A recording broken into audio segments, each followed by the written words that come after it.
आज का जो मेरा टॉपिक है वो स्टॉक मार्केट से रिलेटेड है। उससे पहले स्टार्ट करने से पहले टॉपिक स्टार्ट करने से पहले एक मैं कोटेशन कोट करना चाहता हूँ जो है पीटर लिंच का, जो वो कहता है, know know what you own and know why you own it. Simple भाषा में अगर कहा जाए हिंदी में कि जो पीटर लिंच एक बहुत बड़े इन्वेस्टर थे, आप गूगल पर सर्च कर लें, बहुत अच्छे इन्वेस्टर थे। तो वो उनका कहना ये है कि आप जब भी इन्वेस्ट कर रहे हैं आपको मालूम होना चाहिए आप क्या इन्वेस्ट कर रहे हैं। और जो भी इन्वेस्ट कर रहे हैं तो आप मान लीजिए जो भी खरीद रहे हैं उसके बारे में आपको एटलीस्ट कुछ तो मालूम होना चाहिए कि आप खरीद क्या रहे हैं और क्यों खरीद रहे हैं। वो भी एक इम्पॉर्टेंट पर्सपेक्टिव होता है आज जब आप खरीद रहे हैं। तो आज जिस टॉपिक को ले रहा हूँ वो है स्टॉक मार्केट में जब कंपनी सेलेक्ट करते हैं तो उसमें तीन से चार प्रकार की आप कैटेगरीज डिफाइन कर सकते हैं। पहला है small cap, medium cap and large cap, और उन सबसे छोटा होता है पेनी स्टॉक्स। तो पेनी स्टॉक्स के बारे में मैं इस समय बात नहीं करूँगा क्योंकि वो ऑलमोस्ट उसमें कोई ये देखा ही जाता बैकग्राउंड में कि उसका क्या पर्सपेक्टिव है। एंड एंड ऑफ डे वो मेरे को ज़्यादा गैम्बल लगता है rather than इन्वेस्टिंग। तो penny stock is not worth considering क्योंकि उसमें मैनिपुलेशन के चांसेस बहुत ज़्यादा होते हैं। तो ये एक चीज़ है। तो स्मॉल कैप आप किसे कहते हैं? तो अगर इन डॉलर टर्म्स अगर देखा जाए तो जो 300 मिलियन टू 2 बिलियन के बीच में होते हैं उसे स्मॉल कैप कहा जाता है। 2 बिलियन टू 10 बिलियन जो रहते हैं उसे medium cap, and large cap 10 billion से ऊपर जो डॉलर टर्म्स में बात कर रहा हूँ, जैसे जो ऑफशोर में हो गया नेस्डेक, उनमें ये कंसिडरेशन की जाती है इतने वैल्यू से इतने वैल्यू। अब वैल्यू आप कैसे कंसिडर करोगे? तो जो उसका करंट मार्केट प्राइस है, number of shares are there in a particular company, उसको उसके करंट प्राइस से जब आप मल्टीप्लाई करोगे तो उसका एट प्रेजेंट आपको कॉस्ट निकल जाएगी। आपका एक्वायर करना है 100% कंपनी को तो आपको इतना शेल आउट करना पड़ेगा इन ऑन पेपर। सो वो आपका कैप दिखा देता है कि कितना बड़ा वैल्यू क्रिएट कर रहा है इन मार्केट। तो ये थोड़ा बहुत ऊपर नीचे होता रहता है, एज प्राइस कभी सेम नहीं रहता।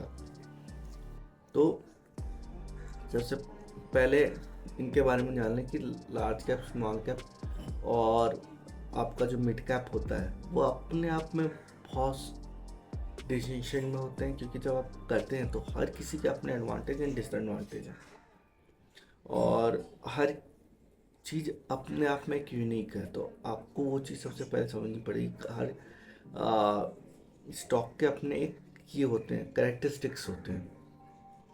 तो ये आपके स्टॉक्स टू स्टॉक डिफर होते जाता है, एंड ऑफ डे कुछ सेम नहीं रहता, लेकिन ओवरऑल आप एक कैटेगरी में कर सकते हैं कि क्या है।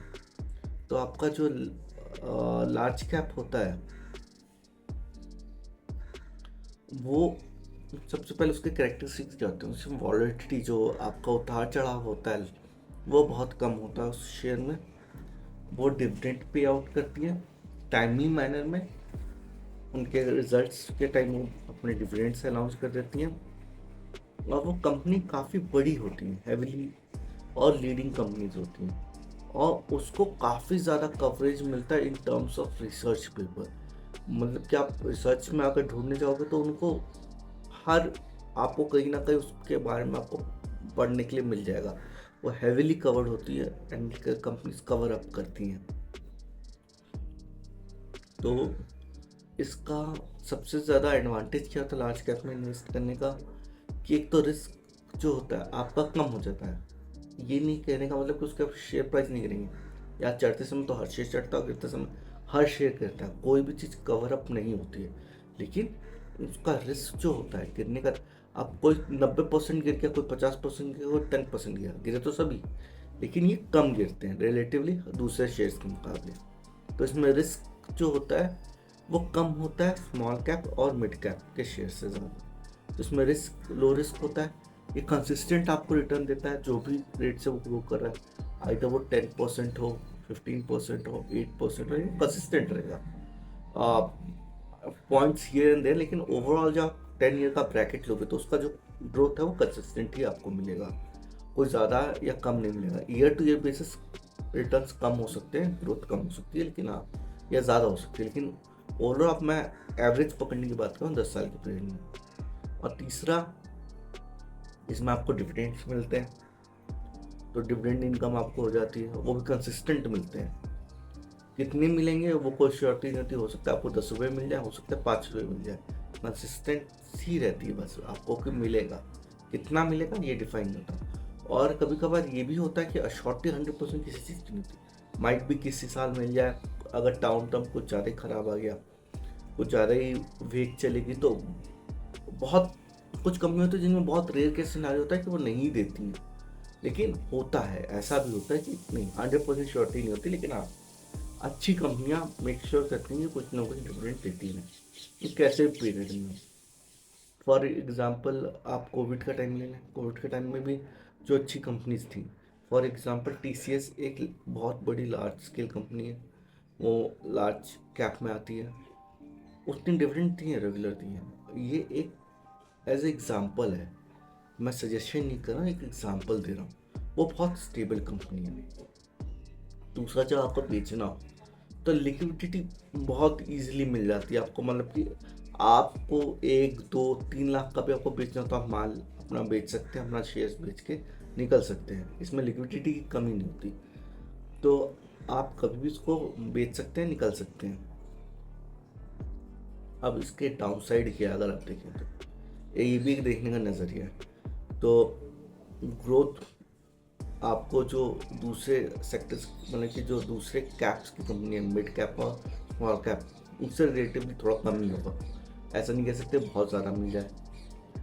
और जो एप्रिसिएशन होगा स्टॉक्स का वो कम होगा, और ये एक तरह से स्टेबल होती है, बहुत ज़्यादा स्टेबल कंपनी होती है, तो आप इससे ज़्यादा एक्सपेक्ट नहीं कर सकते कि आपको एकदम से 40-50% का रिटर्न दे दे या बहुत ज़्यादा ग्रोथ दिखा दे, नहीं, ग्रोथ नहीं दिखाई, ये कंसिस्टेंट रहेगी। इसके लिए सिंपल सा एग्जांपल देता हूँ कि आपने हर किसी ने ये कहानी तो पढ़ी होगी कि टॉर्टोइज एंड जो रैबिट होता है उसकी रेस में टॉर्टोइज जीत जाता है, क्योंकि वो कंसिस्टेंट है, और रैबिट क्या कंसिस्टेंट नहीं है।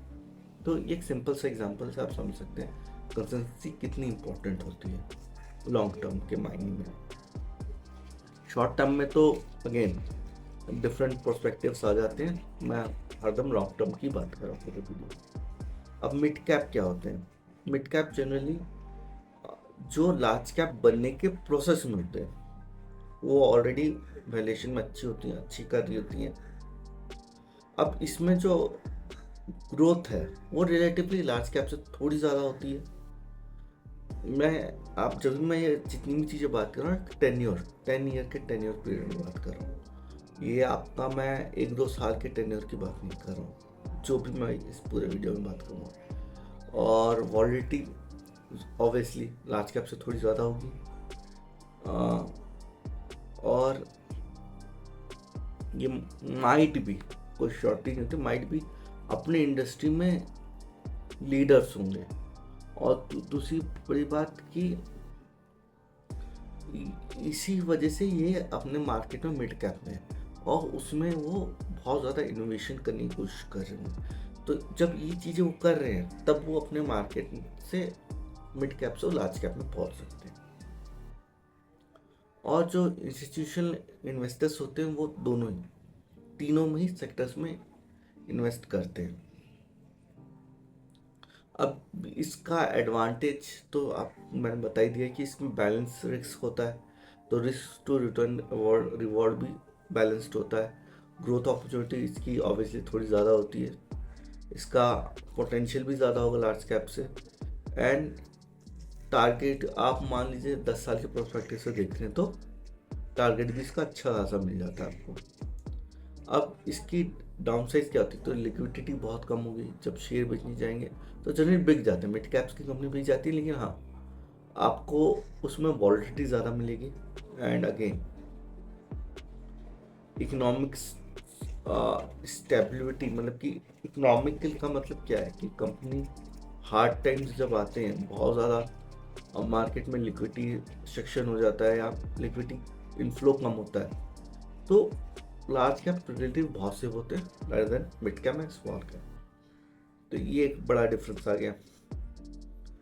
अब हम स्मॉल कैप में आते हैं। तो स्मॉल कैप की खासियत होती है कि ये जो कंपनीज होती हैं इनमें पोटेंशियल बहुत ज़्यादा होता है कि आइदर ये मिड कैप में चली जाएँ उसके बाद लार्ज कैप में चली जाएँ। वॉल्ट्री भी उसमें दबा के होती है कि मतलब कि आपका वॉल्ट्री भरी पड़ी है, आपका कभी 100 भी चला जाएगा और अगले 6 महीने में 50 पे भी आ जाए, तो वॉलिडिटी होती है। एंड अगेन ये एक इमर्जिंग इंडस्ट्रीज होती हैं। फॉर एग्जांपल अगर मैं आज के टर्म में बात करूँ तो कोई ईवी में हो गया, प्रेजेंट प्लेयर नहीं, कोई न्यू प्लेयर जो आया होगा उसे हम स्मॉल कैप में कंसिडर करेंगे। पुराने प्लेयर्स तो ऑलरेडी लार्ज कैप में होंगे क्योंकि वो ओल्ड में होंगे। तो ये जो कंपनीज होती हैं वो इमर्जिंग इंडस्ट्रीज में ज़्यादा बेनिफिट्स करती हैं। जो स्टैब्लिश होते हैं उसमें यार वो स्मॉल कैप का स्मॉल कैप ही रहेगा, लेकिन कोई स्टैब्लिश है, कुछ यूनिक चीज़ प्रोस्पेक्टिव लेके आ रहा है और वो स्टार्ट ही कर रहा है, तो वो एक बहुत बड़ी चीज़ होती है। इनमें पोटेंशियल बहुत ज़्यादा होता है।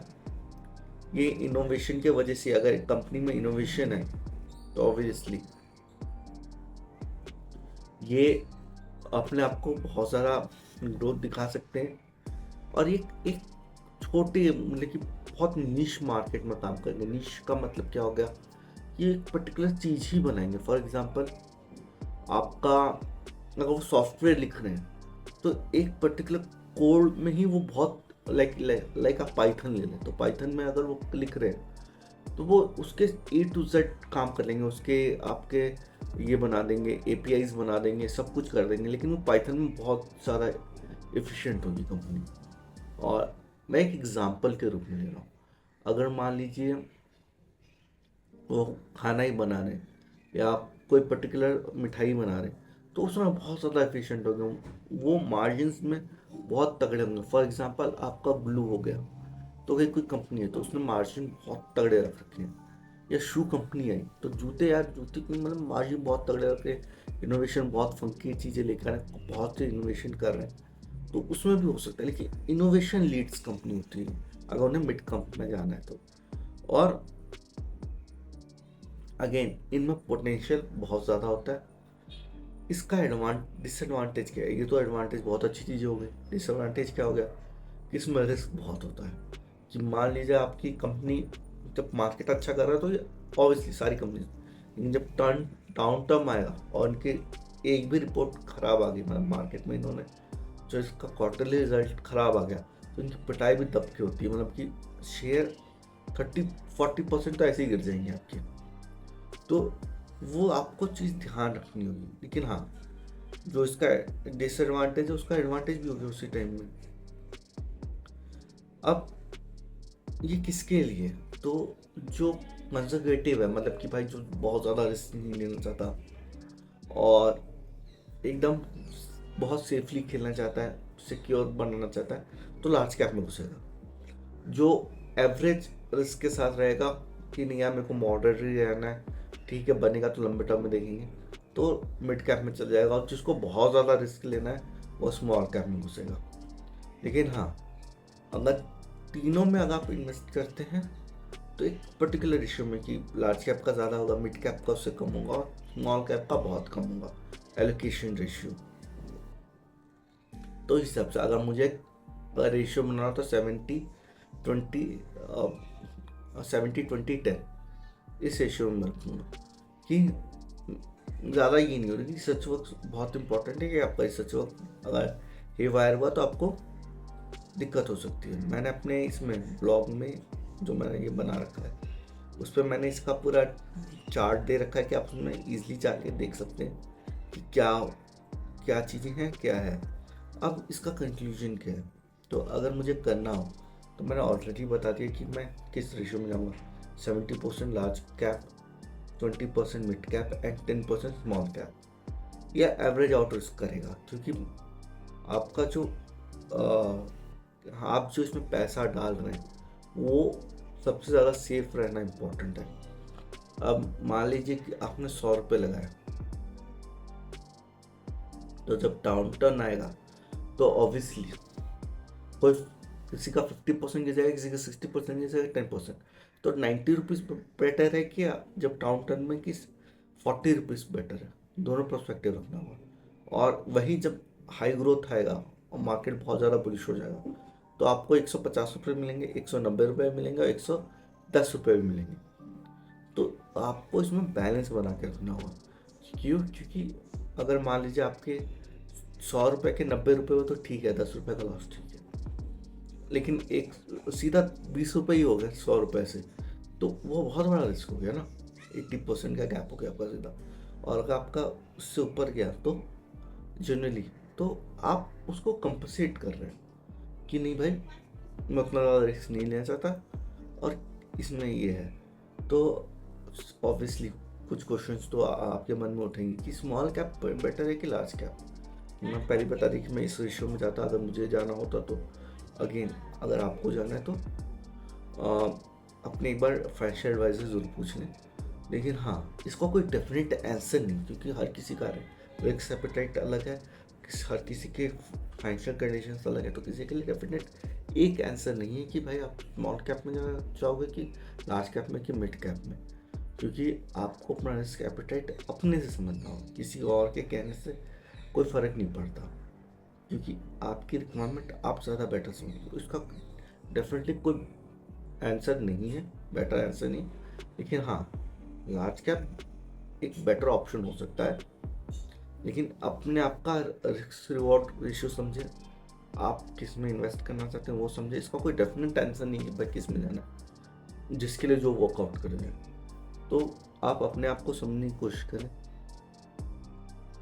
और अगर आप अब कोई पूछेगा कि भाई स्मॉल कैप वॉलेटाइल होते हैं, तो होते हैं, ऑब्वियसली होते हैं। आप पूरा टेन्योर निकाल के देख लें, कितने भी निकाल के देख लें, एक साल में आपको वॉलेटिलिटी सबसे ज़्यादा स्मॉल कैप्स में ही दिखाई देगी। तो उसमें कोई ये दो राय नहीं कि उसमें वॉलेटिलिटी नहीं होती, वॉलेटिलिटी होती है, तो डिपेंड्स ऑन। और इसका सीधा सा आंसर है कि मिड कैप से स्मॉल कैप ज़्यादा वॉलेटाइल होते ही होते हैं। अब तीसरा आता है कि क्या जो कंपनीज होती हैं उनका कैपिंग, जो उनका शेयर प्राइस है, तो स्मॉल कैप से लार्ज मिड कैप जाते हैं, मिड कैप से लार्ज कैप जाते हैं। यस, ये होता है। इसका एक डेफिनेट आंसर है कि होता है। कंपनी स्मॉल कैप से मिड कैप में जाती है, मिड कैप से लार्ज कैप में जाती है। लेकिन कभी ऐसा नहीं होता कि कंपनी स्मॉल कैप से लार्ज कैप चल जाए, ये कभी नहीं होता। ये भी हो सकता है कि मिड कैप से कंपनी बैंकरप्ट हो जाए, निकल जाए, डीलिस्ट हो जाए, तो नील हो जाए। लेकिन कभी भी कंपनीज एक सीक्वेंस में ऊपर अग्रेसिव होती हैं। फॉर एग्जांपल, ये एक एग्जांपल के रूप में लेना, वेदांता जब कोविड आया था तो उन्होंने टेक ओवर करने की कोशिश की थी कि हम डीलिस्ट हो जाते हैं। वो एक लार्ज कैप कंपनी, अगर उस समय जो कंपनी है LIC ने या जो दूसरे इन्वेस्टर्स हैं उन्होंने अगर उसे नहीं रोका होता तो उन्होंने तो 90 का खरीद लिया होता उस शेयर। 90-60 रुपये शायद, ऐसी कुछ उन्होंने ऑफर किया था, एग्जैक्टली मुझे नहीं मालूम, आप पढ़ सकते हो। उन्होंने ओपन ऑफर किया था कि हम डीलिस्ट होना चाहते हैं। At that point of time LIC ने कहा था कि आपका मिनिमम मार्केट कैप के हिसाब से आपकी वैल्यूएशन 320 रुपये बनती है, हम उससे नीचे तो देंगे नहीं, और 90 रुपये में अटके हुए थे। तो यू कांट से कि कंपनी किस हिसाब से बिहेव करेगी, लेकिन आगे उसके आपके बहुत से रूल एंड रेगुलेशन होते तो डीलिस्ट नहीं हो सकी। तो जो लार्ज कैप है वो ऑब्वियसली डीलिस्टिंग के भी सिचुएशंस होती हैं कि कंपनी डीलिस्ट होती हैं तो होती हैं, तो देन आपका जिन्होंने शेयर ले रखा है तो ऑब्वियसली वो मार्केट में तो बेच नहीं सकते। वो एक ऑप्शन होता है कि उनके वो बत्ते घाटे में चला गया, क्योंकि नाइदर कंपनी अपना कोई डिक्लेरेशन करती है, क्योंकि आप जो कंपनी इसमें लिस्टेड होती हैं तो अपना डिक्लेयर करती है, चीज़ करती है। तो on current topic obviously company delist भी होती है, अगेन डीलिस्ट होती हैं और रीलिस्ट भी होती हैं। इसके आपको बहुत से एग्जांपल मिल जाएंगे, इसमें कोई ये नहीं है। फॉर एग्जांपल हेक्सावेयर, वो डीलिस्ट हो चुकी है पहले भी, अभी रीलिस्ट होने के ऑप्शन में आ रही है, अभी तो फिलहाल हुई नहीं, होगी तब आप देख सकते हैं। तो ऑब्वियसली कंपनीज चेंज होते रहती हैं, उसमें कोई ये नहीं है।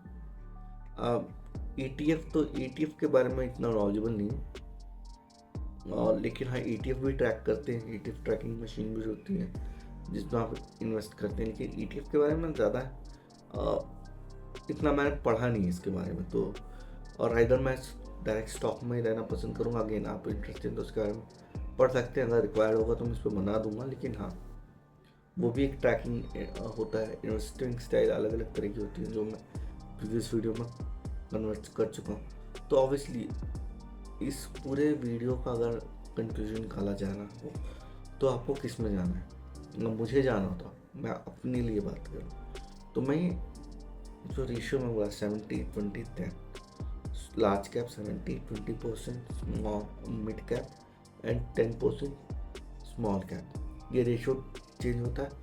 अगेन आपका इनिशियल, आप अपने आप का इन्वेस्टमेंट स्टाइल समझें, आप क्या चाहते हैं, आपका गोल क्या है, आप कितने पीरियड के लिए इन्वेस्ट कर सकते हैं।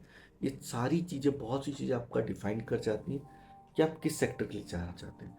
लेकिन हाँ, ओवरऑल आपकी ये एक ग्रुप बन जाता है कि हाँ ये ग्रुप है, तो इस ग्रुप में आप क्या क्या सेलेक्ट करना चाहते हैं। तो ओवरऑल आपको इसमें ख्याल से नॉलेज मिली गई होगी। इनकेस कुछ नहीं समझ में आया तो कमेंट में लिख सकते हैं। That is, thank you.